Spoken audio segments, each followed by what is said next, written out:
দাদা, সন্তোষে একের পর এক ম্যাচে ব্যাক টু ব্যাক দারুণ পারফরমেন্স, দাপুটে জয় একের পর এক ম্যাচে, নেপথ্য নায়ক তো কে, কি মনে হচ্ছে? না দেখো, ব্যাপারটা হলো এইখানে ওইভাবে নায়ক বিচার করা যায় না। এখানে একজন নায়ক না, 22 জন নায়ক।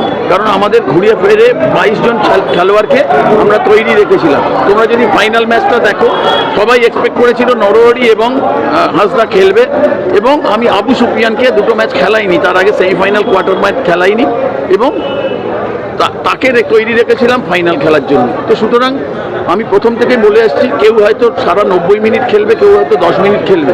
এই 10 মিনিটের কন্ট্রিবিউশন 90 মিনিটের থেকে বেটার হতে পারে যদি তোমরা আন্তরিকভাবে হোল হার্টেডলি খেলো। তো সেইটা ছেলেরা মন দিয়ে শুনেছে, তারা খেটেছে এবং বাস্তবে প্রয়োগ করেছে। কারণ আমরা 3টে ম্যাচ যদি দেখো, কোয়ার্টার ফাইনাল ম্যাচ 91 মিনিটে গোল করেছি, সেমিফাইনাল ম্যাচ এগেন্স্ট সার্ভিসেস 90 মিনিটে গোল করেছি, এবং ট্রফি জেতার যে কেরালার সাথে 90 মিনিট প্লাস অ্যাডেড টাইমে গোল করেছি। এটা কি প্রমাণ করে? শেষ পর্যন্ত লড়াই, শেষ পর্যন্ত দৌড়নো, হাল না ছাড়া। আমি বোর্ডে একটা কথা লিখে দিতাম, পেশেন্স।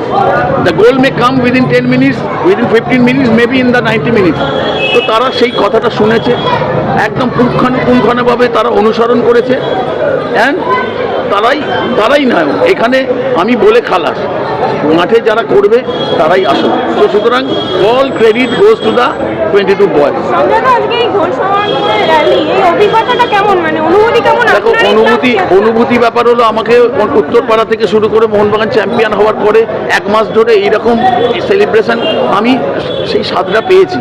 কিন্তু গ্রাম বাংলা, তুমি যদি 90% ছেলে মফস্বল বা গ্রাম বাংলার ছেলে, তাদের কাছে এই অনুভূতিটা মারাত্মক, এবং এইটা তাদের জীবনে যে একটা সহায়ক হয়ে তাদেরকে এগিয়ে নিয়ে যাওয়ার যে একটা পেছন থেকে যে সাপোর্ট যেটাকে বলে, এটা ওদের মুখচ্ছবি।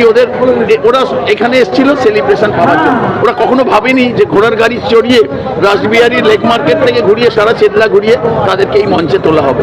এটাও তাদের কাছে একটা বড় প্রাপ্তি, এবং এইটা যেন তাদের মাথা না ঘুরে যায়, তারা যেন ফোকাসটা ঠিক রাখে। সন্তোষ ট্রফিতে সাফল্যের সাথে সাথে সরকারি চাকরি যেটা দেওয়া হলো রাজ্য সরকারের তরফ থেকে, এটা কতটা উপকৃত হয়? না, আমি তো আবার বলছি, এটা তো তাদের পুরোপুরি ফ্যামিলির প্রোটেকশন।